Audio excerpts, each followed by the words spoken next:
This news is funded by viewers like you. Please support our work at democracynow.org/give. This is Democracy Now!, democracynow.org, the War and Peace Report. I'm Amy Goodman with Juan Gonzalez.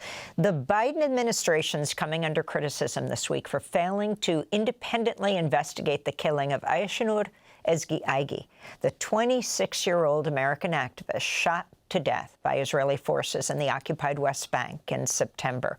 The recent University of Washington, UW, graduate was fatally shot in the head after taking part in a weekly protest against illegal Israeli settlements in the town of Beita. Witnesses say she was shot by an Israeli sniper after the demonstration had already dispersed. On Monday, members of her family met with Secretary of State Antony Blinken, but left the meeting saying they had little hope the U.S. will hold Israel accountable. Her family also held a vigil outside the White House on Monday night and a press conference on Tuesday outside the Capitol, where speakers included Democratic Congressmember Pramila Jayapal of Washington State. Outside reporting, including an in-depth investigation by the Washington Post, directly challenges the Israeli government's account of what happened and how Ayşenur was killed. This investigation found that Ayşenur was shot more than 30 minutes after the confrontation that the IDF claimed to be responding to had already ended.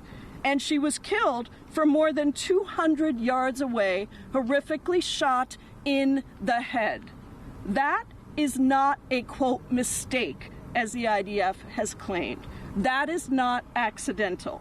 I am absolutely appalled with the lack of movement on this case, the lack of attention from the State Department, the U.S. State Department, for the well-being and the safety of our own U.S. citizens. Nothing that I have heard from the State Department gives me any assurance at all that the killing of a United States citizen by the IDF is being treated with the urgency that it deserves.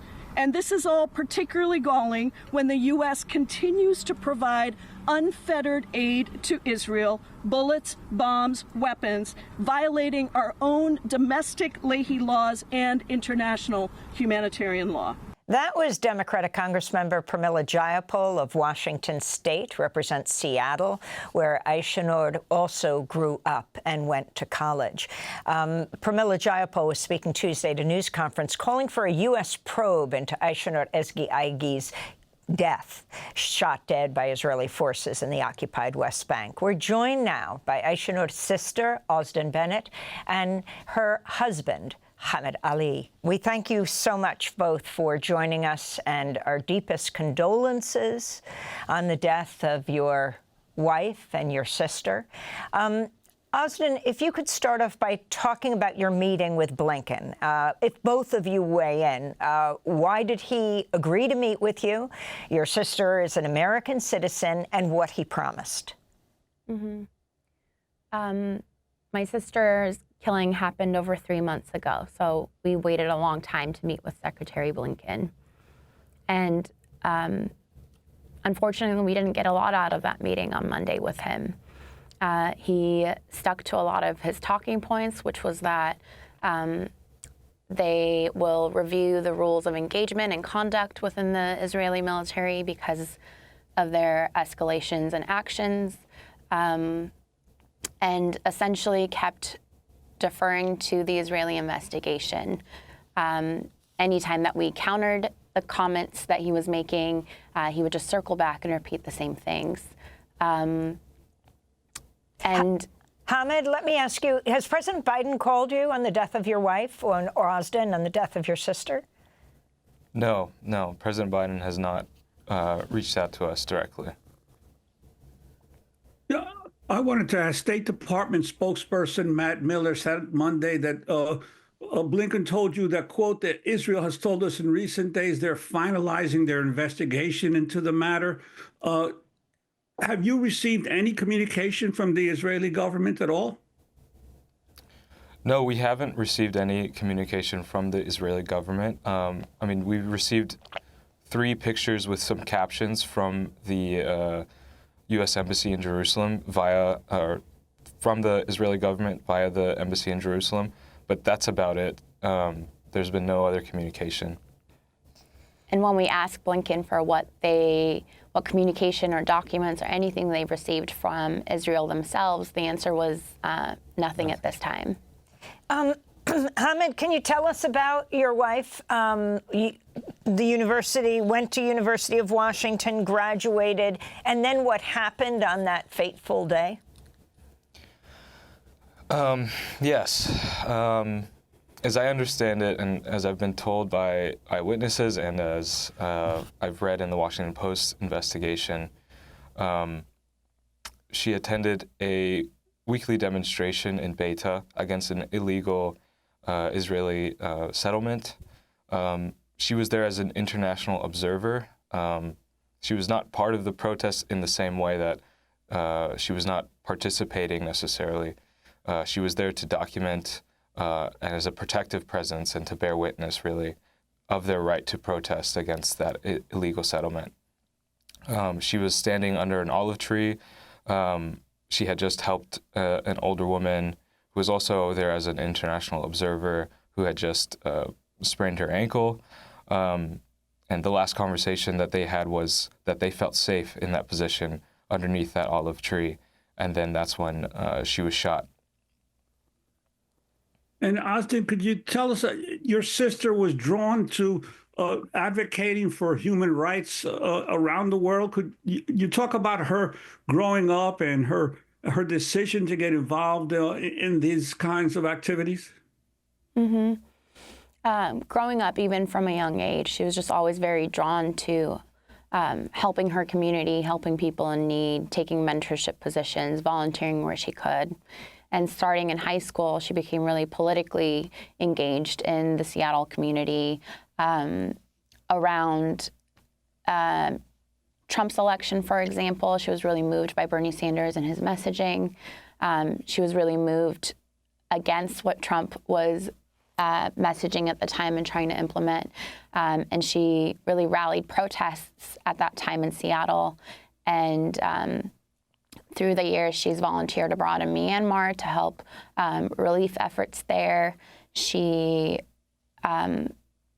related to what's happened in Gaza since October 7th, had raised over $40,000 working with the community at large, putting together a fundraiser, an art fundraiser, to help give aid to children in Gaza.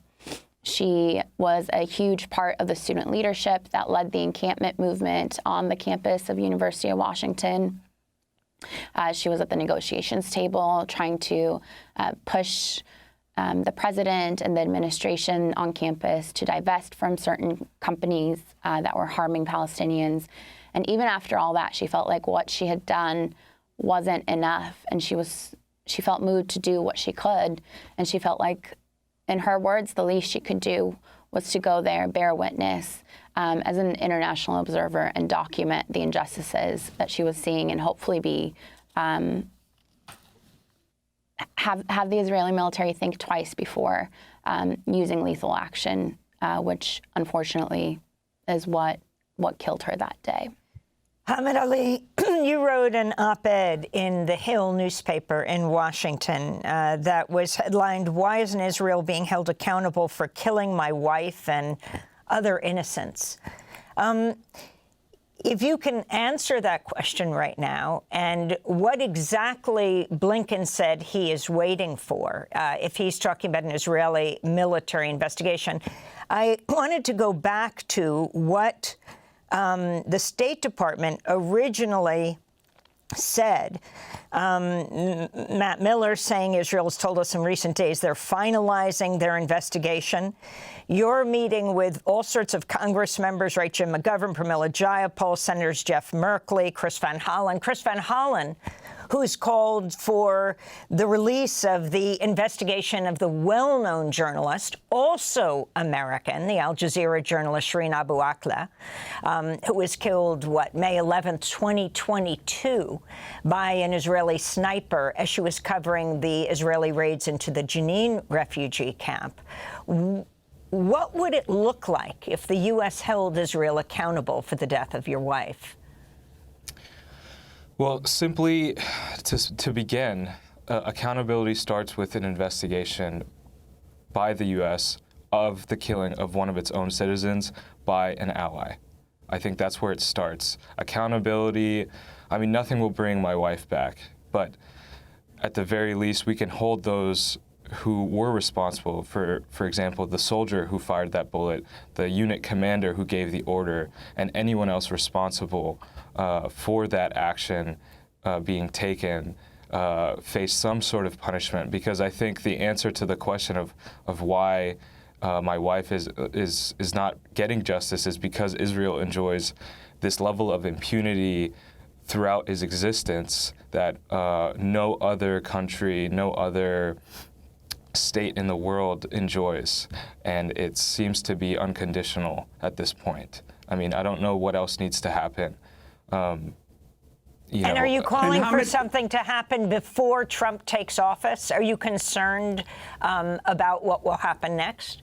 I think it should happen as soon as possible. We've been saying this since September. I don't think the election has anything to do with it. I don't think Trump coming into office changes anything. I think, I hope any administration would take seriously the killing of one of its citizens. So 30 days are left in this administration. That's a long time, I think, for someone to just simply make a statement, namely President Biden or Secretary Blinken, to just say, hey, I think we need an investigation into the killing of Ayşenur, because there's still a lot of time, and I don't want to take ownership off of the administration for what's happened here. And Hamid, I wanted to ask you, she was also a dual citizen. She was a citizen of the U.S. and Turkey has opened its own investigation into the killing. Have you heard anything from the Turkish government? The Turkish investigation is ongoing as far as I know. I don't know as many of the details there, but I think it just speaks to the stark contrast into these two governments of which she was a citizen. My wife was a citizen. One government has taken no pause, no hesitation to begin seeking justice for one of its citizens, and the other government, the U.S., has been dragging its feet, basically not doing anything and letting the military and the government responsible for killing her take the lead and investigate themselves, which we've seen historically has never proven any accountability, has never brought forward any accountability, especially, like you said, in the current administration, even with Shireen Abu Akleh that you mentioned earlier. Well, we want to thank you both for being with us. And again, our deepest condolences. Hamid Ali is the husband of Ayşenur Ezgi Eygi, the 26-year-old American-Turkish citizen who was shot dead by Israeli forces in the occupied West Bank in September. We'll link to your article in The Hill. And we want to thank Osden Bennett, the sister of Ayşenur Ezgi Eygi. They have both just returned from a meeting with the Secretary of State, Tony Blinken. Democracy Now! Is funded by viewers like you. Please give today at democracynow.org/give.